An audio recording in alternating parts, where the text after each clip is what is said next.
membantu mereka, memberikan nusrat kepada mereka, membantu dalam kehidupan dunia mereka.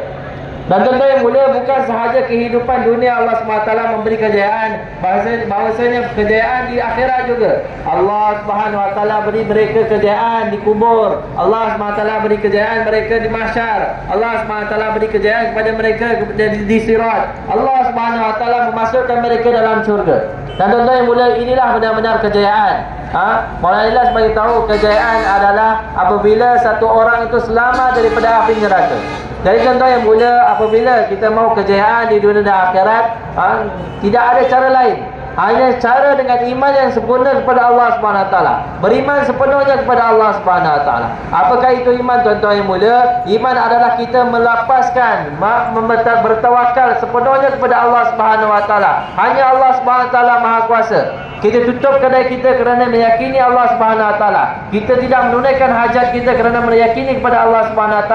Segala pengalaman kita, segala kata-kata kita tinggal kerana perintah Allah SWT. Inilah beriman kepada Allah SWT. Kita tinggalkan segala-galanya semata-mata kita beriman kepada Allah SWT. Nabi SAW bersabda, barang siapa yang bertawakal penuh kepada Allah SWT, maka Allah SWT akan memberi rezeki kepada dia seperti mana Allah SWT memberi rezeki kepada burung. Keluar pada waktu pagi dalam perut yang kosong, malam balik dengan perut yang penuh. Ini apabila satu orang itu bertawakal, beriman sepenuhnya kepada Allah SWT. Jadi tuan-tuan yang mulia, masalah manusia sekarang ini, tuan-tuan yang mulia, bukan masalah pada harta, bukan masalah pada makan, minum, pada tidak ada rumah. Tapi masalah kita semua sekarang adalah kerana iman kita, tuan-tuan yang mulia. Apabila iman kita sempurna kepada Allah SWT, Allah SWT telah janji kepada kita bahwasanya Allah SWT akan memberi rezeki kepada kita seperti mana Allah SWT memberi rezeki kepada semua makhluk. Jadi tuan-tuan yang mulia, oleh itu tuan-tuan yang mulia, kita kena beriman kepada Allah SWT. Usaha atas iman kita, yakin kita kepada Allah SWT. Kerana inilah tuan-tuan yang mulia, kerana iman inilah Allah SWT telah menciptakan segala-galanya. Apabila iman tidak ada di atas muka bumi ini, maka Allah SWT akan hancurkan segala-galanya. Kita pun tidak akan dapat kemuliaan. Kerana apa, tuan-tuan yang mulia? Kerana tidak ada iman dalam diri kita. Oleh itu tuan-tuan yang mulia, kita usaha atas iman kita, tingkatkan iman kita, meyakini Allah SWT yang buat segala-galanya. Kita tinggalkan segala pengalaman kita, kita tinggalkan segala keyakinan kita terhadap dunia, terhadap makhluk. Kita jadikan keyakinan kita hanya pada Allah SWT. Tawakal kita hanya pada Allah SWT. Segala-galanya Allah SWT. Oleh itu tuan-tuan yang mulia, kita usaha atas iman kita. মেহমান বলতেছেন যে যতক্ষণ পর্যন্ত দুনিয়ার জমিনে একজনও আল্লাহ আল্লাহ বলনেওয়ালা ব্যক্তি থাকবে, একজনও, যতক্ষণ পর্যন্ত জমিনের মধ্যে একজন আল্লাহ আল্লাহ বলনেওয়ালা ব্যক্তি বাকি থাকবে, আল্লাহ তাআলা তামাম দুনিয়ার সমস্ত নিজামকে আল্লাহ ঠিক রাখবে। যখন একজন আল্লাহ আল্লাহ বলনেওয়ালাও থাকবে না, তখনই আল্লাহ তাআলা ফেরেশতাকে হুকুম করবেন এবং আল্লাহ তাআলার কোরআনের ওই আয়াত কুল্লু মান আলাইহা ফান, সব ধ্বংস হয়ে যাওয়ার ব্যাপারে আল্লাহ তাআলা হুকুম করবেন, সব ধ্বংস হয়ে যাও, আসমান জমিন, চন্দ্র সূর্য গ্রহ নক্ষত্র পাহাড় পর্বত যা আছে সব চূর্ণ বিচূর্ণ হয়ে যাবে। কখন? যখন একজন আল্লাহ আল্লাহ বলনেওয়ালা ব্যক্তি বাকি না থাকবে। তো মেহমান বলতেছেন যে একজন আল্লাহ আল্লাহ বলনেওয়ালা ব্যক্তিও যদি বাকি থাকে, আল্লাহ তাআলা যদি তামাম দুনিয়াকে ঠিক রাখে, তাহলে বোঝা গেল যে তামাম দুনিয়া থেকেও একজন আল্লাহ আল্লাহ বলনেওয়ালা ব্যক্তির দাম আল্লাহর কাছে সবচেয়ে বেশি। এখন আমরা এই কথা মনে করি যে ওই একজন যে আল্লাহ আল্লাহ বলনেওয়ালা ব্যক্তি বাকি থাকলে দুনিয়ার সব নিজাম বাকি থাকবে, ওই ব্যক্তি আমি কিনা, ওই ঈমানওয়ালা আমি কিনা, আমার মধ্যে ওই ঈমান আছে কিনা,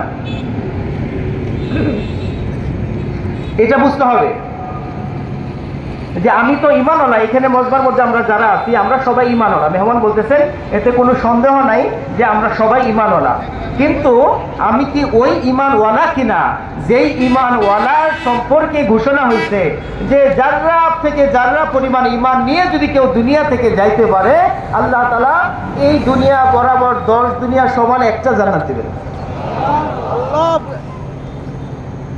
এখন ওই ঈমানওয়ালা আমি কিনা এটা বোঝার বিষয়। ওই ইমান হলো আমি কিনা এটা বোঝার বিষয়। এখন আমার আপনার ইমান আছে, কিন্তু ওই ইমান আছে কিনা এটা হলো যাচাই বাছাই করার বিষয়। মেহমান বলতেছেন যে আল্লাহ তাআলা তো ইমান নবীদেরকে শিখাইছে, নবীদেরকে ইমান শিখাইছে, নবীদের উপরে ইমানের এই পরিমাণ উঁচা উঁচা।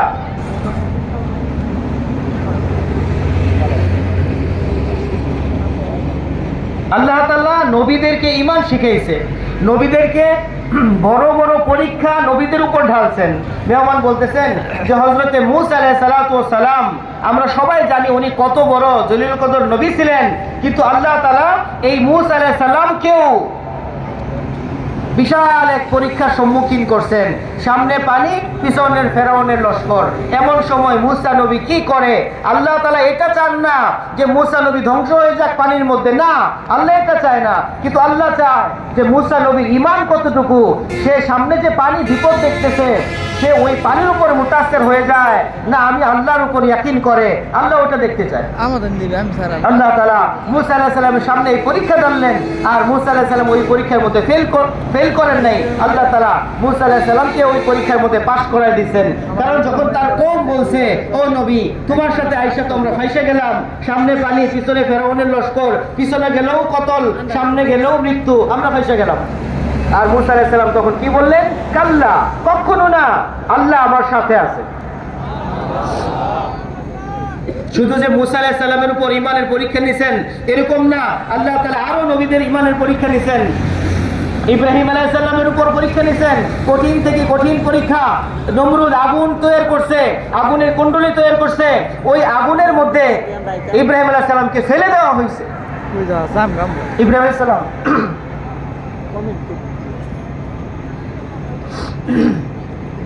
ইব্রাহিম আলাইহিস সালাম আগুনের মধ্যে পড়ে যাইতেছে। ওই সময় আল্লাহ তাআলার ফেরেশতারা ইব্রাহিম আলাইহিস সালামকে সাহায্য করার জন্য হাত বাড়ায় দিয়েছে। হে আল্লাহর নবী, আপনি যদি চান এই নমরুদের আগুনকে নিভায়ে ফেলবো, বাতাসের ফেরেশতা, বৃষ্টির ফেরেশতা, পাহাড়ের ফেরেশতা সব আমার সাথে, আপনি বলেন সাহায্যটা চান কিনা। কিন্তু ইব্রাহিম আলাইহিস সালাম এখানেও মাখলুকের দিকে মুতাসির হয় নাই, কারণ ফেরেশতাদেরকে তো আল্লাহ তাআলা বানাইছে। ইব্রাহিম আলাইহিস সালামের দিলের মধ্যে ইয়াকিন ছিল ফেরেশতা কোনো কিছু করতে পারবে না যদি আল্লাহর হুকুম না হয়। তো ইব্রাহিম আলাইহিস সালাম ফেরেশতাদেরকে কঠিন জবাব দিয়ে দিল, না না না, আমার জন্য তো আমার আল্লাহই যথেষ্ট। তোমরা আসতেছো আমাকে সাহায্য করার জন্য, এটা কি আল্লাহ তাআলার হুকুমে? বলে না। বলে না না না, আমি যে আগুনের মধ্যে পড়তেছি আল্লাহ কি দেখে? বলে হ্যাঁ দেখে। তো আল্লাহ যদি দেখে আমি পড়তেছি, তো আল্লাহ যদি চায় আমি পড়ে যাই, তো পড়ে যাওয়ার মধ্যে খায়ের। আল্লাহ যদি চায় আমাকে বাঁচাইতে, তোমাদের সাহায্যের দরকার নাই, আল্লাহই আমার জন্য যথেষ্ট। ইব্রাহিম আলাইহিস সালামের এই ইয়াকিনের কথাকে যখন জবান থেকে বের করলেন, আগুনের মধ্যে তো পড়ে গেল, কিন্তু ইব্রাহিম আলাইহিস সালামের একটা পশমও পুড়ে নাই। কেন করে নাই? ইব্রাহিম আলাইহিস সালামের ঈমানটা ইয়াকিনে তবদীল হয়ে গিয়েছিল, ঈমান মজবুত ছিল, ইয়াকিন মজবুত ছিল। মেরে ভাই বুজুর্গ, মেহমান এই কথা বলতেছে, এই ঈমানের ওয়াকিয়া, এই ঈমানের ঘটনাগুলা শুধু নবীদের জন্য না, এই উম্মতের জন্য খাস।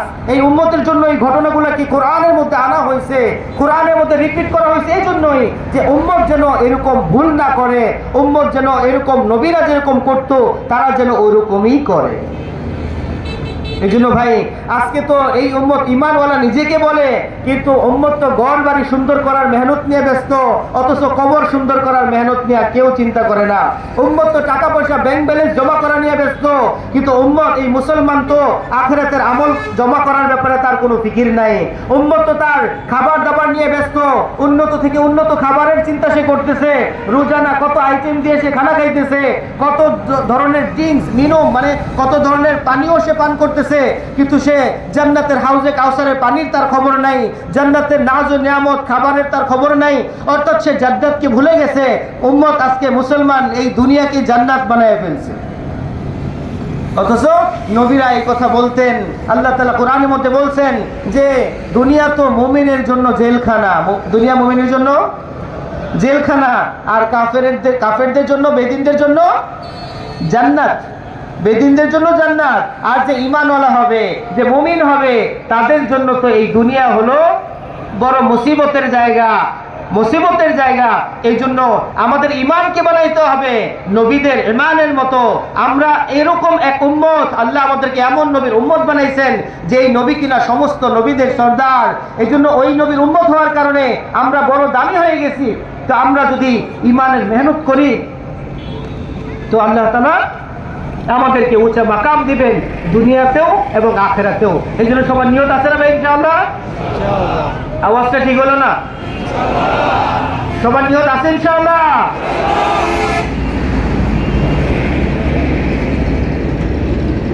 ভাই মেহমানকে আরো বয়ান করবে না শেষ করবে? জি, আশপাশে তো অনেক মাহফিল হয়, অনেক জলসা হয়, কিন্তু সেই সমস্ত জলসার মধ্যে বিদেশি মেহমান তো কথা বলে না। তো অনেকেই তো টঙ্গীর ইজতেমায় যান নাই কোনো সময়, কিন্তু ইজতেমার কিছু মজা এখানে পাচ্ছেন কিনা ভাই? হ্যাঁ, তো মুমিন মুসলমানদেরকে তবলিগের মেজাজ নিয়ে চলতে হবে, দাওয়াতের মেজাজ নিয়ে চলতে হবে। আমাকে কেউ গালি দিল আমি তাকে গালি দিব না, আমার কেউ দোষ বললো আমি কারো দোষ বলবো না।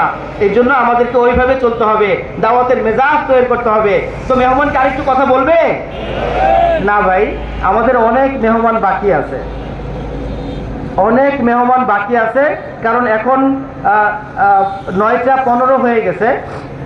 আমরা চাইতেছি যে 11টার মধ্যে আমাদের টোটাল মানে নিজামকে আমরা মানে শেষ করব, এটা আমাদের একটা ইচ্ছা। তো বাকি এখন আর 2-4 মিনিট মেহমান কথা বলবে।